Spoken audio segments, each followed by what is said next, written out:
Welcome to the favorites presented by DraftKings. The crown is yours. Super wildcard weekend is upon us. I'm Brandon Kravitz, joined by the favorites crew, the Prime Minister of Degenerate Nation, Stuckey, the Queen of the Pod, Miss Kendra Middleton. On today's episode, we have got a loaded edition of Action or Distraction. We've got our stat of the day coming up in moments, a two Kings and a Queen parlay, courtesy of DraftKings. See if we do this the same way. 6 games to choose from, so we can probably nominate 2 apiece. You'll find out at the end of the episode. We've got a Sling TV look ahead to Monday Night Football and breaking news right before we hit record.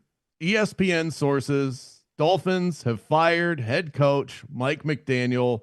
Dolphins owner Stephen Ross met with McDaniel this week to discuss the season, and after that meeting, which I guess did not go well, and some reflection, Stephen Ross decided to move on. I'm sure that the John Harbaugh dismissal in Baltimore had a little something to do with it.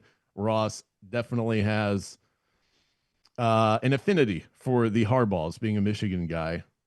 Stuckey, your initial reaction to the Mike McDaniel dismissal? I'm not surprised, but I think that he becomes a very, very attractive offensive coordinator hire for many teams, including my Ravens. I would love for that to be the case. So I'm curious to see where he goes, but I think he would be an elite offensive coordinator.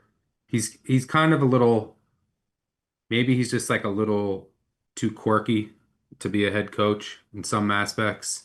Maybe he's just not cut out for that. There's a lot of like really good coordinators that become head coaches that shouldn't really be head coaches, and they just would thrive as coordinators. But it's kind of there's a lot of similarities to how corporate America works, right? Like when I used to work in finance, I got to like a senior derivatives analyst, and then like the natural next step to make more money is to go become like a big like leader of a team, right? And um, but I that's not my passion. I don't think that's my strength. So I was fine where I'm at. But you a lot of people just do that because it's a natural next step. But Right. really they might not be the best type of person or leader to be a head coach or a certain type of executive in the corporate world. And then you have people that just aren't in the right positions for the wrong reasons. So yeah, I mean, maybe he'll just try to go for another head coaching job for the money. I mean, I wouldn't blame him, but I think that he would be one of the best offensive coordinators in the NFL. Would love for the Ravens to get him. Yeah, agree with that. Vic Fangio is another good example of that. There's countless examples of guys that just work well as coordinators and not as head coaches. Kendra, McDaniels. yeah, Josh McDaniels is a phenomenal example, and even more relevant on the offensive end. Do you think it's his personality that got him fired? Because he had swag during portions of his tenure, but the last couple of months listening to this guy, I do a radio show in Florida. We air a lot of his pieces of his press conference. This does not sound like a confident individual. He stammers over his words constantly. It just doesn't sound like a leader of men. Football's about more than that, but as a head coach, sometimes it starts there. Do you think it's his personality, the substitute teacher vibe that got him canned ultimately? I don't. I gotta be honest. If you watch his press conferences from when he first became a head coach to now, there's just such a complete difference in the vibe of him and the vibe of the room. I hate to say it because this sounds meaner than I mean it to, but I genuinely think that this has a lot to do with Tua. Like, he had to change so much of his style, scheme, offense, everything to cater to the type of football that Tua plays, and then eventually trying to keep Tua healthy. And so after coaching through that, would probably lose my confidence, my edge, my swag, whatever you want to call it. There's so many of these, tight khaki pants, young, swaggy guy. Like, look at Liam Cohen in the NFL. Very similar vibe, like fighting with Robert Saleh and the small market. Like, how does that feel? Like, whatever. Very similar vibe. If I was coaching in a situation where my entire life revolved around Tua Tagovailoa's abilities, I would probably eventually be like, just another day closer to death.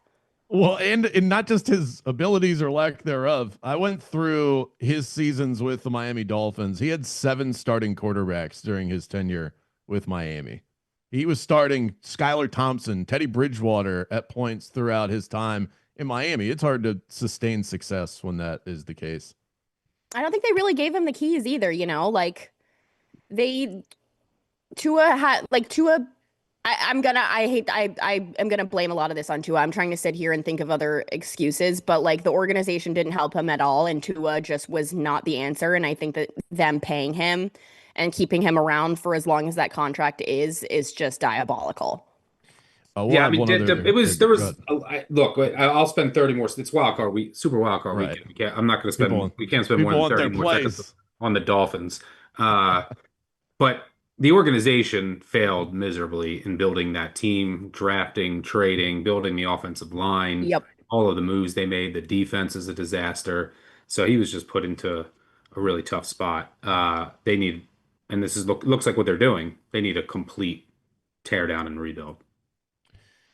That was some breaking news right before we hopped on here, so I wanted to get that out there. But let's kick things off the way that we usually do on the Thursday episode. Evan Abrams' shrimply unbelievable stat of the week, straight from the primer. This weekend, we have some first-time playoff quarterbacks in action. Quarterbacks making their first playoff start, taking on quarterbacks who have playoff experience. 20, 39, and 1 ATS. That's 34%. And 20 and 40 straight up since 2002. When those less experienced quarterbacks play at home, which are all 3 this week, they are 12 and 21 straight up and against the spread. That is Bryce Young, Caleb Williams, and Drake May all fit in to that bucket. Kendra, was that part of your analysis at all as you have made your way towards the window this week? Yeah, it's definitely something I've thought about, but I still am sitting here in the struggle bus that we talked about the other day where I love every single underdog this week. So that's another thing that's playing into it. It's like you can look at all the stats, but sometimes you have to weigh the stats about how versus how you actually feel and what's going on in this current season. And I think that some of these guys are getting really lucky with the matchups that they're getting. Stuckey, where do you land on that being a major factor? I wouldn't say major, but it's definitely a consideration. I think there's real, actual, that's actually a thing. Like I just think about, and you look back historically, there's been some elite. It's not just all rookie quarterbacks. Even if you remove like rookie quarterbacks, there's been some really good quarterbacks who have struggled in their first playoff game when they face a quarterback who has playoff experience. Lamar Jackson was one, Aaron Rodgers, Goff, although that was probably outdoors. I mean, Flacco really struggled in his first. So there's been a couple. I mean, Darnold was a disaster. So that was last year. I mean, that was a disaster against Stafford. So yeah, I think that it's not just noise. I think that there's some signal there, and you could have nerves. Even these quarterbacks at home, like you just haven't been on that stage yet, so you don't know how they're going to perform. So I think it is valuable to have that playoff experience in your back pocket against a quarterback who doesn't. So looking at those 3, I mean, I don't have the Panthers this week, but I could really see Bryce Young struggling. I do have the Packers, and I think that that's certainly valuable in this game. We don't know what we're going to get from Caleb Williams. And the other game, what is the other one? You had Bryce Young, Caleb Williams, Drake May. So Oh, and yeah, Patriots, Drake May. And Chargers. I mean, I have the Chargers. You just Right. don't know what. There's a chance that Drake May, I mean, Drake May has never played in the playoffs, and he basically hasn't played a tough defense all year. So there's a lot of uncertainty there with how he'll perform going up against a defense that takes away the explosive passing play. So Yeah. now you could argue that Herbert's been a disaster in playoff games. Yeah, you could. Yeah, But you could. But I he's mean, also catching 3.5. yeah, and it's also a tiny sample size. But That night was the best night of my life. I'm not even kidding. It was I 3 years don't. ago yesterday. I don't deny that. But I think on this show we only have one play between the three of us on one of these first year in the playoff quarterbacks, and it's my bet on the Sad Cats, the Carolina Panthers. But none of us are on the Bears. I know Stuckey's on the Packers. Kendra, I don't have you taken a I side on that yet? I have not, but I am so close to being in on the Chargers. The Patriots games are in pet prison for me, Yeah, so that's why I haven't done it. But I really like the Chargers. we had the community bet on the Tuesday episode where everybody was pretty much consensus on the Chargers. I did throw that one in the app. Stuckey has as well. So there's definitely we are as a podcast. This is definitely some valuable information for us. It's not everything that goes into the analysis of these games, but two of these three, I'm not touching with the 10-foot pole. That Caleb Williams and Drake May, oddly It's enough, who kind is of an a MVP yucky candidate. wild. It's kind of a yucky. I want to call it super wild card weekend, but I think that that's gonna like show that I'm getting old.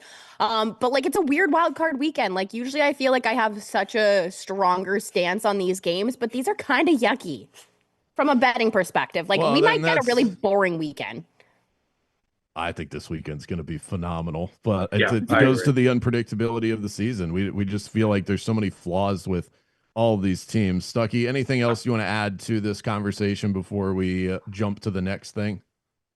No, no, I'm looking forward to this weekend. I mean, you have one double-digit spread, and the rest are basically between a pick and 3.5, 3.5, 4.5 now with the Eagles. So I think we're going to get some competitive games. It's wide open. Like you look at that Jags Bills game, winner of that, I think has a really good chance of going to the Super Bowl. I'll send you guys Um, videos from the stands.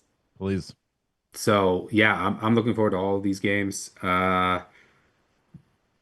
And yeah, I mean, 49ers, Eagles, and Panthers, Rams, probably the two least games that I'm looking forward to. Um, The Steelers game being on Monday Night Football pisses me off. That's the one that I'm kind of like, why are you doing this to us? I think that'll be close though. Close, low scoring. We'll get to that game later. But yeah, I'm looking forward to all these games. All right, Stuckey, before we dig back into it, what is your weird, bizarre, random question of the week? Oh my gosh, I totally forgot to come up with one, so I'm gonna do it on the fly. All right. What is the next segment? Can you give me 2 minutes to think about it? Yeah, we're gonna do action or distraction. We could Yeah, let's do that and we then could my slide that question. in. All right, let's go. We'll make this one quick because I do want to make this much more about the bets that we have and the leans and the all of that stuff. But action or distraction on John Harbaugh and the Ravens parting ways, sending shockwaves across the NFL community. Kendra, action or distraction that John Harbaugh will have a job somewhere in the NFL before the end of Wild Card Weekend. I don't know if we'll know about it, but I'm sure that there will be contract something somewhere going on through this weekend. But the only thing that we have to keep an eye on is if the Bills lose, McDermott has to be out. And that's the only question mark I have is he hanging on for the potential of that team? Because for me, there's truly only two destinations for him. It's one, Buffalo, if McDermott gets fired, and two, the New York Giants. Those are truly the only two teams that I personally see. Does that obviously mean that there's not another option? No, those are just the two teams that make sense to me. So, do I think that there's conversations? Yes, but that Bills opening looming is a little bit of a question. But I think it's the right choice for the Ravens. Like I think I said this on our show on Tuesday. Like this feels very much like the Mike Vrabel wrong situation, right coach. Like good coach, wrong situation. He's been given every single thing to finally get over that hump, and they basically had to choose between him and Lamar Jackson. And I think that that fan base would have lit that place on fire if they chose him over Lamar. Stuckey, this is your squad. Were you good with it when you saw the news? Yeah, I thought it was probably coming. There was time for change. There was rumors that the locker room was splintered and the relationship between him and Lamar wasn't yeah, wasn't great this year, which I think was fairly obvious that there were some issues there. So I think it made sense. I think it was just time. I think it would all work out for both parties. I think the organization needed to change, Harbaugh needed to change, and I'm super curious to see who they bring in. Hopefully not Matt Nagy. But like I would love if they like my dream would be like Minter as the head coach and uh, McDaniel as the offensive coordinator, that would get me excited. I can't remember Nick, if I yeah. said this on this show or a different show, but I think it's a great time to need a head coach in the NFL because so many of these young guys are coming in and changing teams. Did I say this on this show about how like these young guys are what's really turning teams around for me just because they're so much more relatable to like the Gen Z type of player?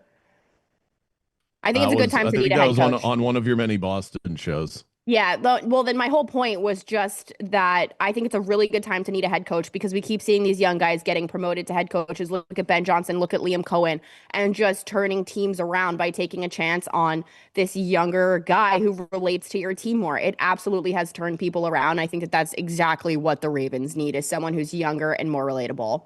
One thing that gets me excited is Nick Giffin's luck rankings, and it points us in the direction of one game in specific, or specifically, is and if we're talking sides, and that's the Packers. +1 is the official play that is on the app. Packers are now -1.5 at -108 on DraftKings. Stuckey, action or distraction, the Packers, right side, especially considering the way these first two matchups have gone. Yeah, by the way, my dream would be we saw how coaches come to cap off that conversation. We saw how much impact coaches can have. Speaking of the Bears, Ben Johnson goes from Detroit to Chicago, turns them around. Detroit misses the playoffs. Liam Cohen goes to Jacksonville, helps turn them around. The Bucks don't make the McVay, playoffs, and Grizz, their new offense coordinator to replace Cohen got fired today. So it can drastically change. My dream, Minter head coach, McDaniel offensive coordinator, Flores is defensive coordinator. It's not that won't happen, that's a but beautiful dream, Stuckey. that would Flores is be probably going awesome. to get a head coaching job. Yeah, I'm just giving you my dream. Um, so no, I think the Packers are the right side, and I don't think that you can discount the luck that the Bears had. I mean, they were had a +22 turnover margin. They led the league in takeaways and giveaways, and it's not like Caleb Williams didn't put the ball in harm's way.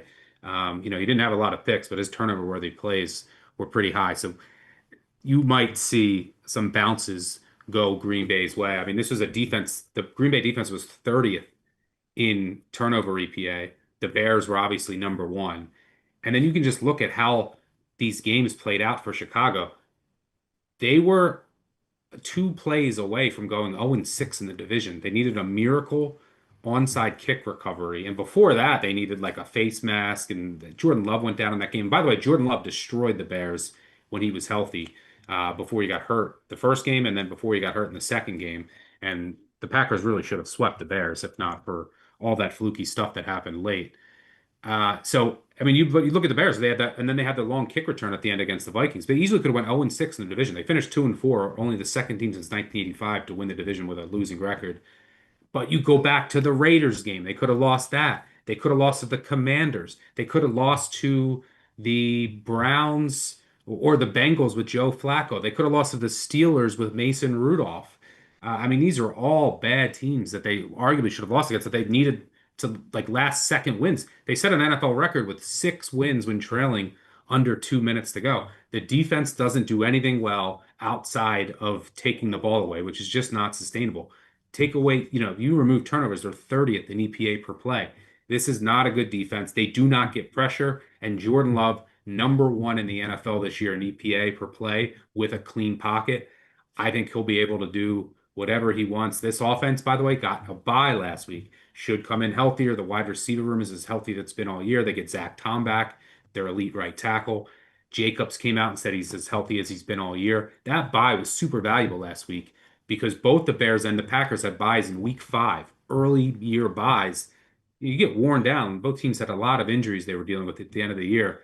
And Green Bay probably spent that entire week, that extra week prepping for this game. And Chicago, they went all out trying to beat Detroit, thinking they needed the win for the 2 seed. Turns out they didn't, but that might hurt them here. The two things that the Packers defense has regressed and it's fallen off as they after pretty much since week 11. I mean, they've been a bottom 5 to 10 unit. They lost Wyatt in week 11, then Parsons has been the huge loss. should be a little healthier here, but I do think the Bears will be able to run the ball. I do think that the Packers will be able to run the ball. To me, this comes down to the Packers' ability to generate explosives and take away explosives. The Bears are also an explosive offense, but they're bottom five in defending explosives. So I think the Packers will just hit more explosive plays, which will be the difference. The only two things I really worry about, and look, this will be a raucous crowd in Chicago. It's their first home game since the double doink, but it's a divisional game. Right? So home field advantage is generally less for that. And then there's going to be weather. That's not going to bother Green Bay. The two things I do worry about, Love coming back from an extended break off of a concussion could be, are there any ill effects there? Is there any rust? Does he come out a little slow? And then how bad is the wind? Because if the wind is really bad, then that's going to favor Chicago, right? Because both teams are going to be able to run the ball. Chicago's an elite rushing offense. And where I think Green Bay has one of the advantages is their ability to connect on deep passes. If the wind is too bad, that's going to hamper their ability to take advantage of one of those primary strengths in this particular matchup. But I do think that the Packers are the right side. And the Packers, they're on the complete opposite end of the spectrum in terms of luck. I mean, this is a team that went 0-3 when they didn't punt. The rest of the NFL, it only happened 11 times the whole year. The rest of the NFL went 8-0 in those other 8 instances. I think Green Bay gets it done here and they advance. Kendra, you I look perplexed. disagree. No, I don't think so. I'm on the opposite side of this. I don't have a bet on it. I probably won't, but I'm gonna drop the L word. I don't like the Packers this weekend. I lean the Bears here. The Packers have 16 guys on IR. If this were the beginning of the season and everybody was healthy, I would absolutely take the Packers here. But Bears at home, Bears healthier.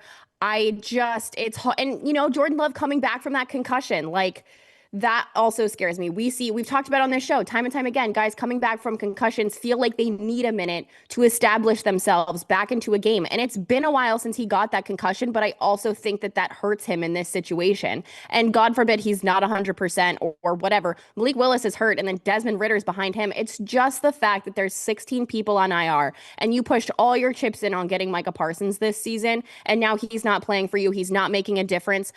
I think the Bears can keep up with the Packers defense and score points. I'm worried about the Packers being able to score 30 points and be able to keep up with this Bears offense. That is my concern here. It's genuinely just that there are 16 people on IR for the Packers. That is a lot of people. You can't overcome that in these type of situations in January. Genuinely I will say limping that in. I will say that the Packers just, a few weeks ago went to Chicago without Michael Parsons and an even more beat up defense. And the Bears had 6 points with 3 minutes to go. So even without Parsons, they were in control of that game. And there was a 3rd and 15 where Caleb got sacked when they were down 16-6 in the fourth, and there was a face mask.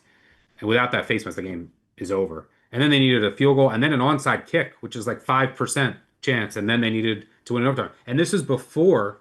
But you're the king of people needing time to come back from concussions and worrying about that. Like you've talked about that on the show too. Does that not worry you? Yeah, I just said it. It's a concern of mine. But their defense held their own against Chicago without Parsons a few weeks ago in Chicago.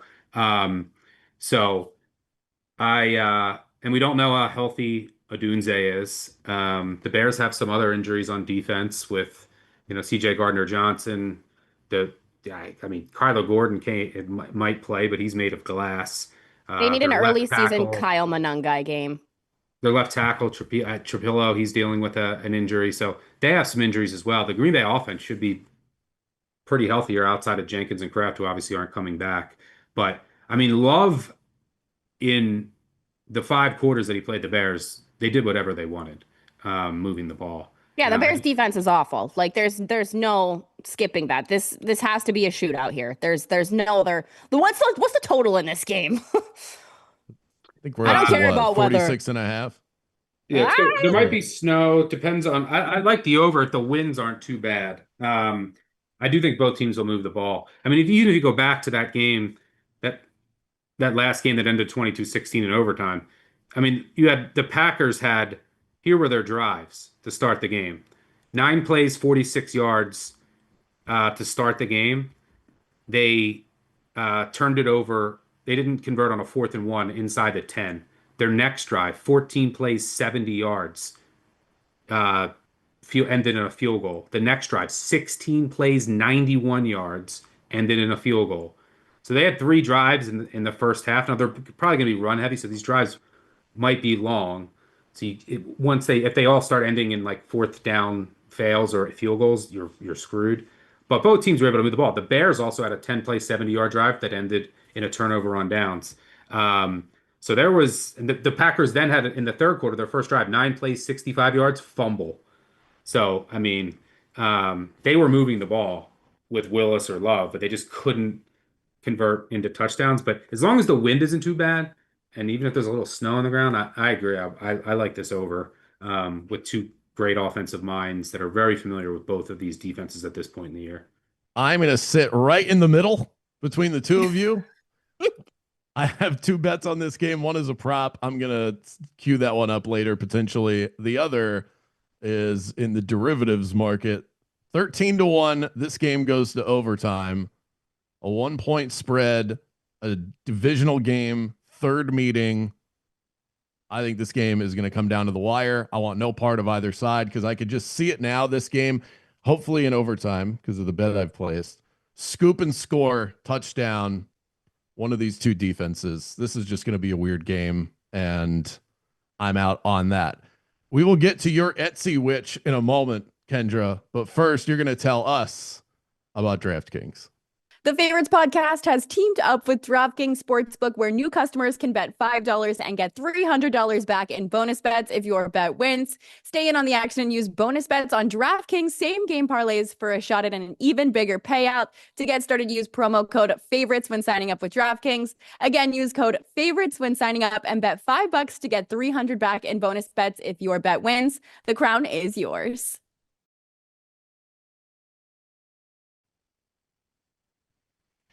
All right, Stuckey, we've given you time to think about it. Do you have a question for us? I just forgot. I forgot to think about it, but I can come up with one quick. You got me rambling about games, and then so that is technically my job. I will say, what's one thing that you've purchased in your life that your biggest regret purchase, like the dumbest thing that you bought? I'll start. I bought one for my basement. I have like a cool, it's where I watch games. It's a cool bar area, and it's kind of like a big man cave. So I bought this like cocktail type arcade table. And I mean, I don't know. I think I got it was like $3,000. And like you can like sit around it, and then there's joysticks, and then the screen comes up, and there's like 5,000 arcade games on it. I was like, oh, this would be cool to have, just for like when people. I've never played it once. It's never been used. So I had one friend who used it, who was over and was like playing something on there. It was cool. I mean, I've actually went and looked at it, and there's like every game you could ever think of, arcade game. So it sounded cool in theory, and it's cool that it's there. Like, it looks cool, but I've never used it, and I regret purchasing that. I guess I could like resell it, but my kid will enjoy it one day. There you go. So. There is still time to get use out of this thing. My answer to this is easy. This one still haunts me. I worked a summer job when I first got to college, and they didn't pay you. It was like a maintenance thing, which is hilarious because I don't know how to fix anything. I don't know how I got this job, but I worked the summer, and then they gave you, which I'm sure hourly breakdown, I was vastly underpaid, but they gave me at 18 years old a $1,000 check.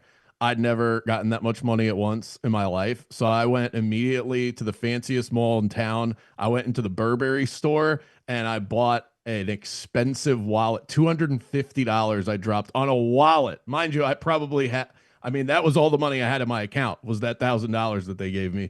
But I felt so good about myself. And then a week later, I go to the gym.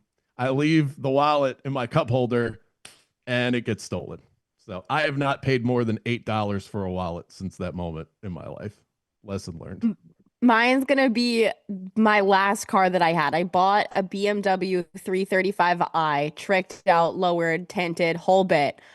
I live in Massachusetts and it snows like crazy. I had zero business driving a lowered car. I had it for a year, drove to work in the snow one time, thought I was gonna die, and I was like, this gotta go. I, That was a low key flex right there, by the way.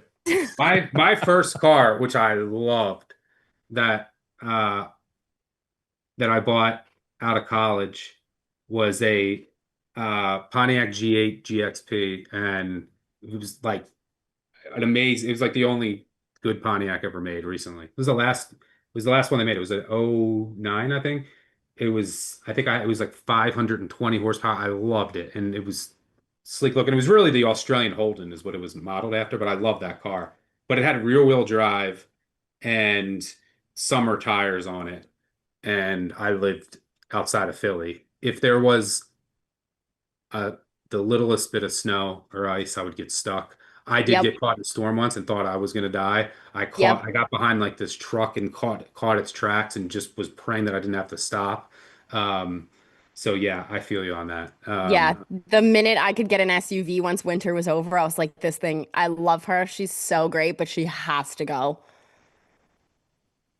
So I feel pretty confident in saying that this is the best sports week of the year so far. Unless, of course, you're a Kentucky basketball fan, 0-2 in conference. Woof. That's But me. if you like high stakes football, this week is for you. Thursday and Friday, we've got college football playoff semifinals, and this weekend, well, you know what's going on in the NFL. And when you think of big football games, you need to be thinking about Sling TV. Sling TV offers flexible package options, 1, 3, and 7-day passes for access to 30 plus live channels, which includes ESPN and TNT. So you're covered for the semifinal games, the national championship, and for Monday Night Football. And since this is an NFL show and we're talking Monday Night Football, let's fit in a little Texans Steelers. We'll give out one pick apiece for the Monday Night Football action. Kendra, get us started. So Stuckey has something that I have later on in the show to discuss. So I'm gonna go with Pat Fryermuth for an anytime plus 390, like the tight end matchup here. He's been getting a lot of love recently. I don't know if you guys saw that video of him after the game, after the kick on Sunday. He is their go-to guy in clutch moments. Most of his catches wind up in the end zone somehow, it seems. I'm going to go Pat Fryermuth in a big moment. I think the obvious answer here would probably be to be DK Metcalf, but I like the Fryermuth value at plus 390 on DraftKings right now.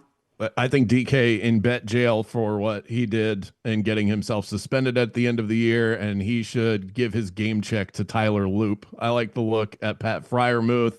Rodgers loves those tight ends. What about you, Stuckey? I'm going to go with let's go Steelers money line. I think this is an obvious money line dog this week. It's a low total. I think this will be a low scoring game. Points are at a premium, so higher variance. And the Steelers, as long as they're in this game, Rodgers is bad under pressure at this point in his career, but they like to get rid of the ball as quick as you'll ever see a team with short passes, throw to their backs, their tight ends, maybe a quick slant to DK. Hopefully he breaks one. So that kind of can neutralize the Texans' pass rush a bit. Now, where the Steelers are going to get in trouble, it's very difficult to do that consistently against one of the best defenses in the NFL. Because if you don't have success on first and second down, and then you're in third and long, and then you got to go up against that Texans pass rush where Rodgers probably isn't going to be able to do much. So that's where they're probably going to get into trouble. But I could say the same thing for the Steelers defense, which is vulnerable against the run, but the Texans aren't really an efficient rushing attack. So on these, known passing situations for the Texans, the Steelers, they're going to blitz a lot. Their defensive line is now healthy. And Stroud has been bad against the blitz, and this is not a great offensive line. So I could see the Steelers causing some havoc and chaos as well. This could come down to just which defensive line on a passing down forces the other quarterback into a mistake. And we know that Rodgers generally, is one of the best in NFL history at avoiding those mistakes. So this will be like a field position game. And don't forget, this is a dome team traveling outdoors in freezing temperatures. I think teams in that spot are 1-14 in the past 15 instances that's occurred in the postseason. So, yeah, I think this will be a low scoring game where the Steelers will have a shot to win it. You might have the voodoo on your side as well. with just a couple deflections or Watt forced fumbles that go your way, and that might be all it takes. So yeah, let's go Steelers money line to get it done on Monday. One of these streaks has to end. Either the Steelers finally have to win a playoff game, or their Monday night streak. I think it's 33 years now they haven't lost on Monday Night Football. So we'll Yeah, it see. was like 93 or something, Yeah. which is crazy. We'll just end up reframing that to regular season Monday Night Football games come next year if they lose. But I have, we're all in the Steelers here. I have a correlation to the Steelers look if they are able to move the ball down the field against this Houston defense. It's going to be because of the quick passing game to Kenneth Gainwell. I like him over 5.5 receptions at plus 109. Rodgers has to get the ball out of his hands quickly to mitigate this pass rush, and he has been doing that quite well. They have the quickest snap to throw average in the NFL. That bodes well for this stat. A lot of easy dump offs to Gainwell. The Texans rank above league average in terms of receptions allowed to the running back position. So screen game on full effect. We've got Pat Fryermuth, anytime touchdown, Steelers money line, both of those at plus odds, including Kenneth Gainwell, who's also at plus money, which means your 3-leg Sling TV parlay comes in at 20-1. Let's go Steelers. With so many great games still to come, Sling TV is your solution to instant access to live TV, starting as low as $4.99. There is not a better time to acquaint yourself with the 1, 3, and 7-day passes from Sling TV. Offer applies to Orange One-Day Pass. Restrictions apply. It is time for the reason you all came here today. 2 kings and a queen get nominated right here, right now. Stuckey, get us going. All right, I'm gonna go. I already mentioned my plant the flag game was Jags first half money line, which I still love, but we'll give 2 other looks here. I'm gonna go with the Packers money line. I think I rambled enough about that game earlier. And the let's go the Chargers plus 3.5. Talked about that game a bit earlier. Look, the Patriots have the highest explosive play rate in the league, even though they faced the easiest schedule of defenses and the easiest schedule of opposing quarterbacks. I mean, think about it. They beat Josh Allen once, they split, and that's about it. The rest of the quarterbacks they faced, the next best quarterback is Baker Mayfield. I mean, Lamar Jackson was roasting them before he got hurt, and then it was Tyler Huntley the rest of the game. But I think this defense, who has some injuries, is vulnerable. And the biggest concern I have is with the Chargers offensive line. I mean, they're bad. I mean, since the second half of the year, they're 31st in pressure rate allowed. But the Patriots in the second half of the year, without blitzing, and you don't want to blitz Herbert, are 31st in pressure rate without blitzing, 27th in adjusted pressure rate for the year. So this is not a defensive line that's going to get gobs of pressure and ruin this game for Herbert, as we've seen quite a few times in the past. Maybe it still happens, but the numbers say I think Herbert will have a chance here to move the ball. And that Patriots offense that hits so many explosives is going up against a defense that excels in that department. And the red zone will be huge here because what the Chargers are going to have a huge emphasis on taking away those explosives, force the Patriots to move the ball down the field, and then execute in the red zone. Well, the Chargers have an elite red zone defense under Minter. They did last year, 45% touchdown rate, 45% touchdown rate this year, both top 5 in the NFL. Patriots have struggled some in the red zone. And then the other side of the ball, the Chargers, they don't have a great red zone offense, but the Patriots are 30th in the NFL in red zone defense in terms of touchdown rate allowed. And they played nothing but backup quarterbacks the entire year. So this might be a chance for Herbert and company to actually finish off drives with touchdowns. And the Patriots have been pretty lucky this year, not only with their schedule, but May's gotten away with some throws. I could see him throwing a pick or two against this Minter defense. They've been lucky with fumbles, and especially on 4th downs on both sides of the ball. So you might get a few bounces here for the Chargers, but I think that they keep this close. I think this line should be no higher than 3. So give me the Chargers plus 3.5. So my 2 choices are Packers money line and Chargers plus 3.5. Easy vote for me. I already bet it. I like the Chargers plus 3.5. Stuckey continues to try and recruit Jesse Minter to his football team. Kendra, I imagine you're going to make this Chargers. one easy. Yeah. Chargers. The best part is if the Pats lose and the Jags win, I could be packing to go home for 3 days, or I could be packing to go home for 3 weeks. I really don't know. Evan, where would you be voting on this? So that was one of the easiest votes we've had all year. Chargers. The easiest. Thank you for coming out. Wow. Block it. Kendra, do you want me to piss you off first or after you make your selections this week? You're the host. It's your world. We just live in it. All right, let's just get this out of the way. You got to rip the Band-Aid off here. My two nominees are a prop and a side.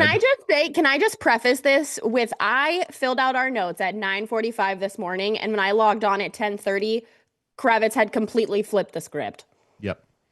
I had not bet this game yet as of the prep that I was doing this morning. I've been fully convinced all week that I was going to bet the Jacksonville Jaguars.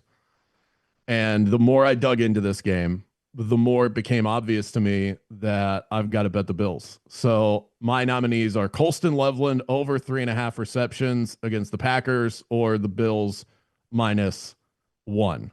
Stuckey's shaking his head. Here, which one are you shaking your head at more, Stuckey? The prop or the Bills? The Bills. I mean, I like the Jags, and like you're just basically betting on. I think like, oh, Josh Allen is going to get it done. I'm not even sure Josh Allen is fully healthy, but and then you just change, like you're going to try to convince us, and you just changed you earlier in the day you were thinking Jags, now it's you're going to try to convince us the Bills. Yeah, can you come pull the knife out of my back really quick? I can give you my address. We've been a Jags podcast all year. But I like the Jags. The Jags' offensive resurgence is real since they got Myers. They put Cole Van Lannon at tackle.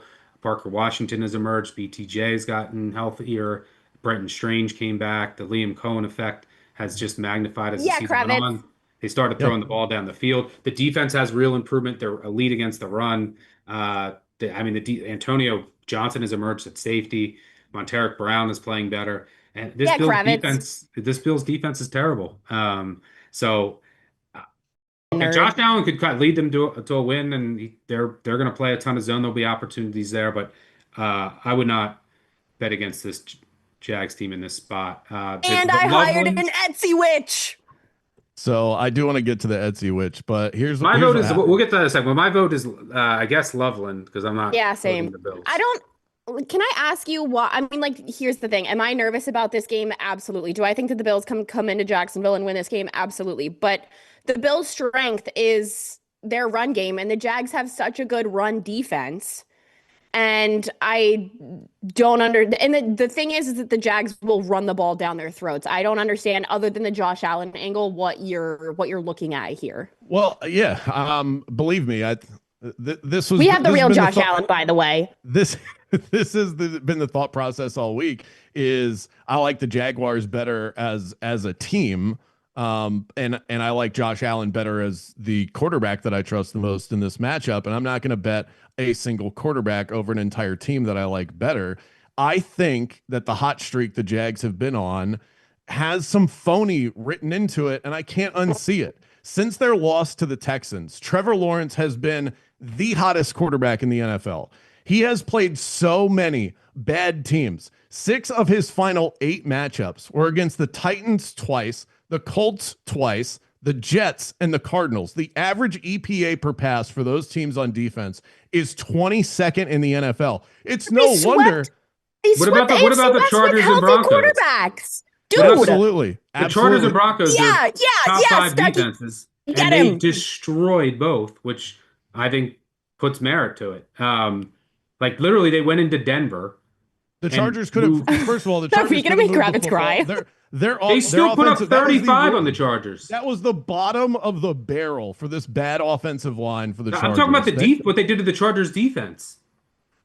Well, yeah, it's a lot easier to score when the opposing offense can't move the football. And we have decided. What about the Denver game? What's your excuse there? They put up 35 in Denver. Are quite possibly the most overrated number 1 seed in NFL history. Their defense. They put up 35 on their defense. I'm not going to throw which that defense away. in the NFL is good?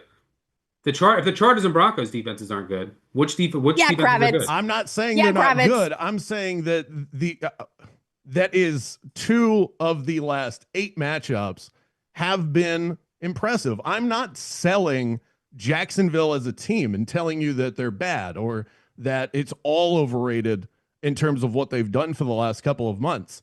But against this team, I think it is.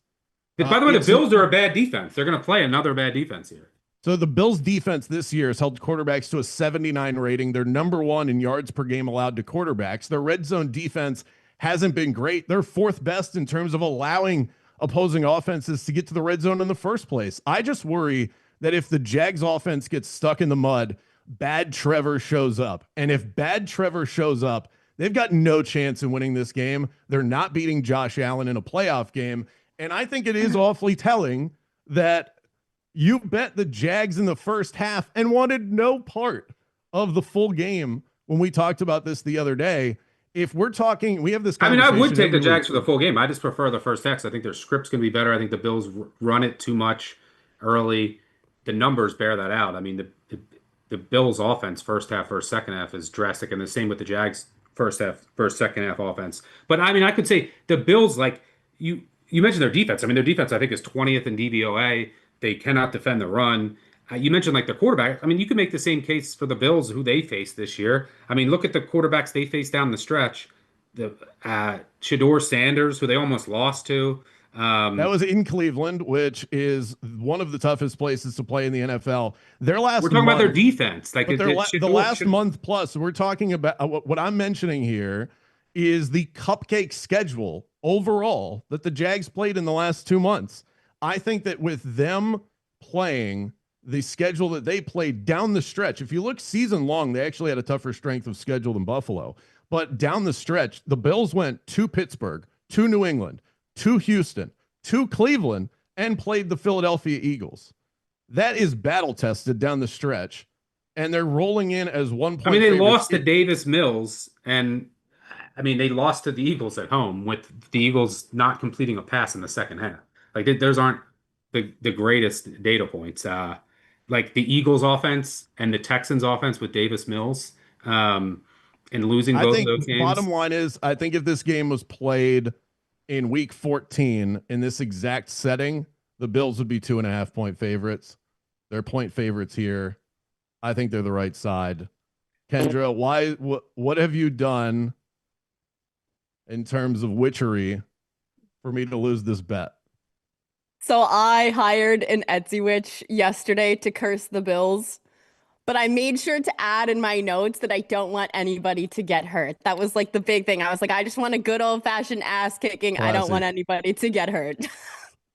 My wife did that before the Ravens Chiefs AFC Championship game. She hired a witch on Etsy and wanted Patrick Mahomes. This is literally what she paid for.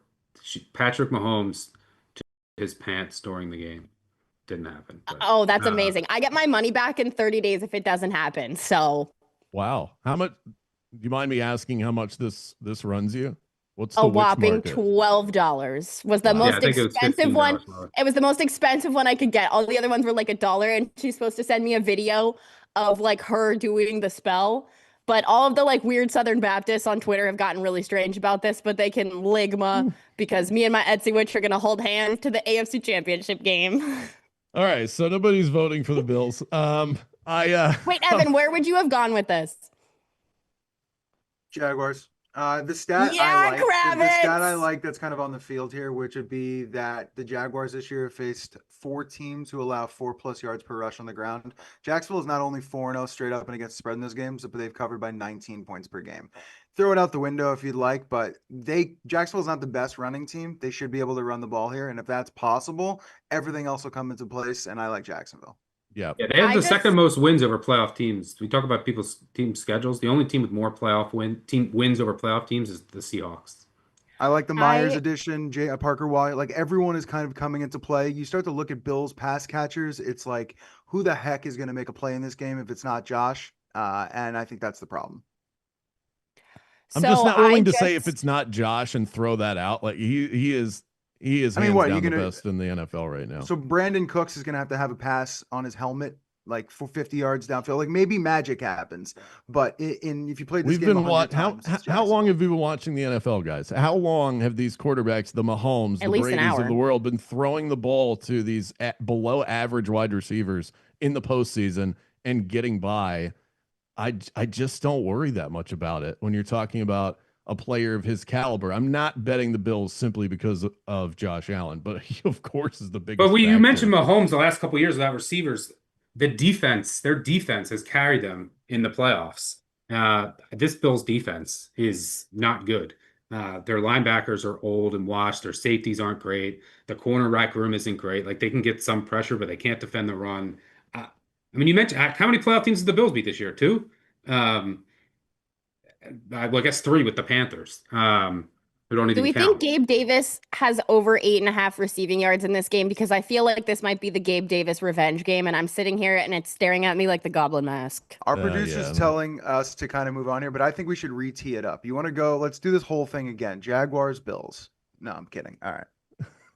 Let's go. All All right. right, so we have Okay. Yeah. Loveland I mean, over. You couldn't even come up with another side or total. Loveland, I have no opinion on I mean, that. I could get I did come prepared for a non-prop. I just thought I'd throw one in there. I do like the Chargers Panthers under, or I'm sorry, the Rams Panthers under 46.5, Chargers Patriots under 46.5, or the 49ers Eagles under 44.5. I love the stat that Evan put in the primer. All 6 wild card games are being played in outdoor stadiums since 2004. Outdoor wild card games, 68% to the under. I think the Texans Steelers number is too low for my blood. The Packers and the Bears are probably going to put up points on each other. There could be a million points scored in the Jags Bills game. So those are the 3 unders that I like. I'd be happy to add any one of those as my nominee if we don't like the I prop like Rams angle. Panthers under personally. There was a bunch of fluky scoring in the first meeting, but I don't see Evan's this. got thumbs up on that. Yeah, I like that under a lot. I think the Panthers went super slow, the lowest pass rate over expectation game of the season. The Rams only ran 52 plays, 20% less than, and they had a pick six than their season long average. Quentin Lake should be back. The Rams, Dotson might not be healthy. And you got to remember in that game, the Panthers didn't have their best corner, their best safety, a bunch of linebackers. So I think that there'll be some. I don't see the Panthers offense doing much. I think there's going to be some long drives in here. And Evero disguises coverages. That's one of the blemishes on, if you look at Stafford and what he struggles against, it's when teams disguise coverages post snap. Panthers do that more than any team in the league. And Evero has had success against these Shanahan, McVay trees. I mean, look, this year, Purdy struggled against Carolina. Jordan Love lost to Carolina at home. Stafford, all those turnovers against Carolina. And Stafford against his old coordinators, Raheem Morris, Evero. He's thrown 11 picks in 4 meetings. So I think the Panthers can do enough, limit explosives, and I think this will stay under 46.5. Might have some impactful crosswinds too. So that's All what I right. would go for. I'm good with that. Kendra, Okay, yeah. All right, now your nominee. I brought the Steelers +3. I know that we might have to double down on something that we already gave in a parlay earlier, and then I'm going to throw the Eagles money line in here just because it's a parlay. We're getting value other places. We've talked enough about both of these games, so hopefully this is an easy decision for you guys. Yeah, I would love to throw the Eagles in here. That way I could perhaps mitigate my losses with the horrible 49ers +3 bet that I'm sitting on right now. So I'm biased. I would like to get out of that. So Okay, that'll be. Yeah, it's just hard for me to see San Francisco moving the ball consistently on Philadelphia, especially with their injuries, and their defense is just so bad that even with the Eagles' offensive woes, they should be able to do enough. I'm okay with either. I mean, I would like to, if we could, I would buy the hook since it's a parlay on Pittsburgh, which is so super valuable here with a low scoring game, like get that to 3.5. So I'm okay with either. Evan, I'll let you. I'm curious your thoughts here. Eagles money line would be mine. I'm actually a Texans stan, so I disagreed with kind of a lot of the things you discussed during that segment, but I could be biased as well. I'm a big fan of the AFC South. I put it in our bets. I like them to win the Super Bowl at 6-1. I put both teams together, so I would lean Philly. I agree. I don't even see like Shanahan's done some amazing things this year to win games. He shouldn't have that Rams game, like all sorts of different things. It is completely possible. He's 2-0 in the wild card round. Like he just figures it out. But I'll take Philly. Yeah, and Fangio's own Shanahan in their Yeah. head-to-head meetings. Defense is kind of built to take, and the Eagles are number one against tight ends, should contain Kittle. They're number one in the NFL against short passes, and like that's what San Fran has to do here. Pearsall not being 100%, he could have been big in this matchup. That's kind of where when their offense exploded. They also feasted on some bad beat up defenses, but when they stepped up in class, it wasn't pretty. So, and you got to remember, they're traveling across country after a war, and the Eagles basically rested everyone, should be healthier here, had a bye week. So I think this is the end of the road for the 49ers. Yeah, I mean, even their backup linebackers are now all hurt. So yeah, let's go with the Eagles money line, Rams, Panthers under, and Chargers plus 3.5. You can get that over on DraftKings at plus 417, where the crown is yours. We'll cut off today's episode so that Gifford Gould and David Payne don't turn our streams off forever. The favorites will return.